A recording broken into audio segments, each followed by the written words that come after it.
একটা সময় গিয়ে কিন্তু খুব হতাশা লাগবে।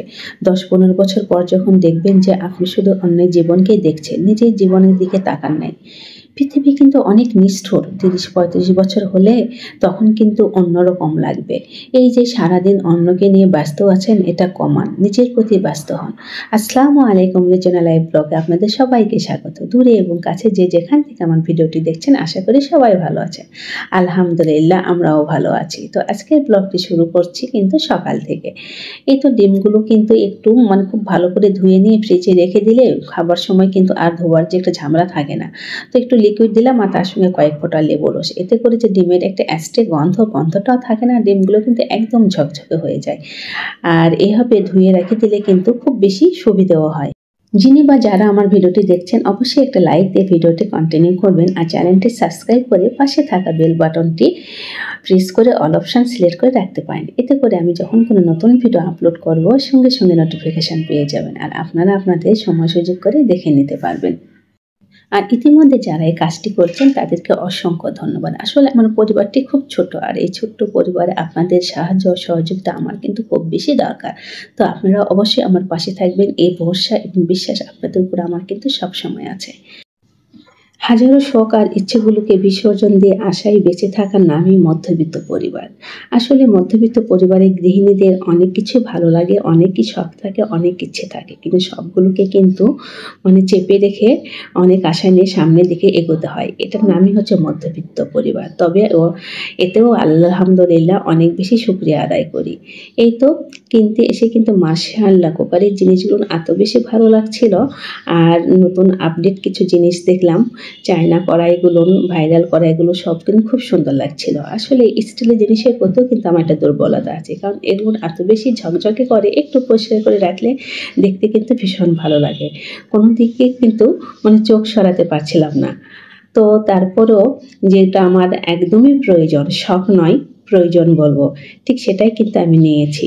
ওই যে বললাম, মধ্যবিত্ত পরিবার, সব কিছু হিসেব করে চলতে হয়। ইচ্ছে করলে হয়তো বা নেওয়া যাবে, কিন্তু তার চেয়ে তো বেশি দরকার প্রয়োজন যেটা, সেটা। আর আমি প্রয়োজনটাকে আগে বেশি প্রাধান্য দিই।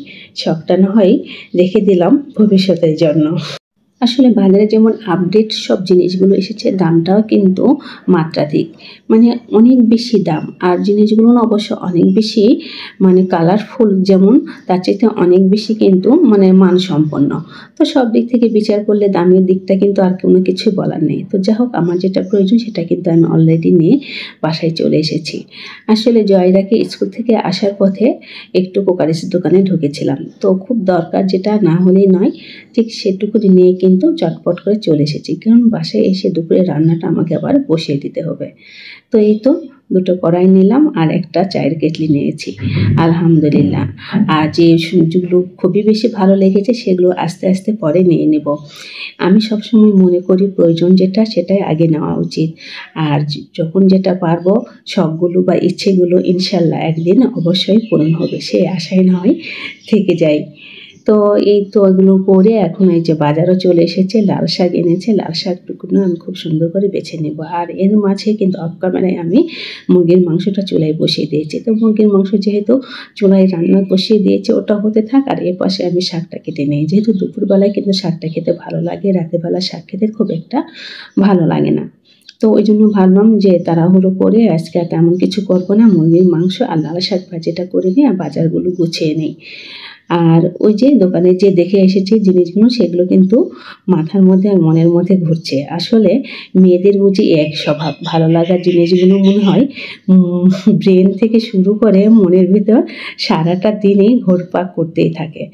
তো আসলে যখন বলছিলাম যে ৩০-৩৫ হলে তখন কিন্তু সময়টা এবং অন্যরকম লাগবে। তখন দেখবেন আপনার কাছের মানুষগুলো কিন্তু অনেক বেশি সরে যাচ্ছে, আপনাকে অনেক বেশি একাকিত্ব লাগছে। আর এই সময়টা কিন্তু অনেক বড় কঠিন এবং কষ্টের। তো এই যে লেবু আর আমগুলো দেখেছিলাম যে একদম ফ্রেশ, রমজানে কিন্তু লেবুর মাশাআল্লাহ অনেক দাম ছিল, এখন দামটা কিন্তু একদমই কমে গিয়েছে। আর কাঁচামরিচের বোটাগুলো ছেড়ে নেব। তো আমি মনে করি প্রত্যেকটা মানুষেরই একটু সময় থাকতে নিজেকে গুছিয়ে রাখা উচিত। সেটা অর্থের দিক থেকে হোক, শারীরিক দিক থেকে হোক বা মানসিক দিক থেকে হোক। এই ৩টা দিক থেকে যদি আপনি একটু মজবুত থাকেন তাহলে দেখবেন কিন্তু বয়সকালে আপনার এত বেশি ভেঙে পড়তে হয় না।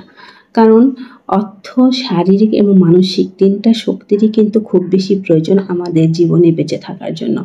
৩টা কিন্তু একটার সাথে একটা ওতপ্রোতভাবে জড়িত। তো এই তো চিকেন রান্নাটা হয়ে গেছে। এখন আমি এই যে পেঁয়াজ, মরিচ এগুলো হালকা করে ভেজে নিয়ে লাল শাকটাও ভেজে নেব।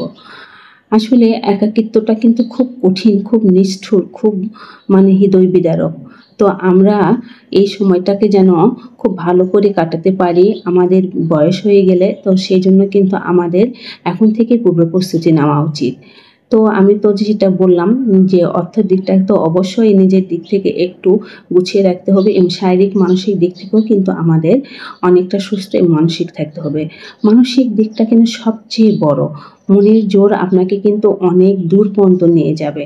সমস্ত প্রতিবন্ধকতা আপনাকে কিন্তু কাটিয়ে উঠতে হবে শুধুমাত্র মানসিক জোরে। আর সেটা কিন্তু এখন থেকে সঞ্চয় করা উচিত। চারপাশটা দেখে, নিজের পরিবার দেখে, নিজের পরিবেশ দেখে কিন্তু আমাদেরকে গুছিয়ে থাকতে হবে এবং নিজেকে গুছিয়ে রাখতে হবে। বিশেষ করে আমাদের গৃহিণীদের। আমরা কিন্তু একসময় যে যখন অন্যের ছেলে মেয়ের উপরে অধীনস্থ হয়ে পড়ব, তখন যেন খুব বেশি তাদের উপর ডিপেন্ড না হয়, সেই দিকটা কিন্তু আমাদের এখন থেকে খেয়াল রাখতে হবে। আপনাদের সাথে আজকে আরেকটি টিপস শেয়ার করব। আমরা সবসময় এই যে চাকু, বটি, দা এগুলো ধার করার সময় কিন্তু যে শিলপাটার যে এটা শিলটা দিয়ে আমরা ধার করি, অনেক সময় বালি দিয়ে ধার করি, কিন্তু এগুলো আর কিছুই করতে হবে না। শুধু ঘরে থাকা যে এই ধরনের একটা চীনামাটির কাপ যদি থাকে, তাহলে সামান্য একটু সময় কিন্তু খুব সহজে এই টিপসটি কার্যকারী হয়। এত বেশি ধারালো হয়, আপনি যদি একবার ফলো করে দেখেন তাহলে কিন্তু বুঝতে পারবেন। আমি কিন্তু আগে জানতাম না, কিন্তু ইউটিউব থেকে দেখার পরে এটা আমি করে থাকি। আমার কাছে খুবই বেশি ভালো লেগেছে, অনেক বেশি কার্যকরীও মনে হয়েছে। খুব সহজে, খুব দ্রুত বটি, চাকু ধার করা হয়ে যায়। তো সবাই ভালো থাকবেন, আর আমার ভুলগুলো তো অবশ্যই আপনারা ক্ষমা সুন্দর দৃষ্টিতে দেখবেন, আর আমার ছোট্ট পরিবারের একজন হয়ে থেকে যাবেন। আর আমার ভিডিওটি স্কিপ না করে অবশ্যই একটা লাইক দিয়ে কন্টিনিউ করবেন। তো আজ এখানেই শেষ করছি, আবার দেখা হবে পরবর্তী ভিডিওতে।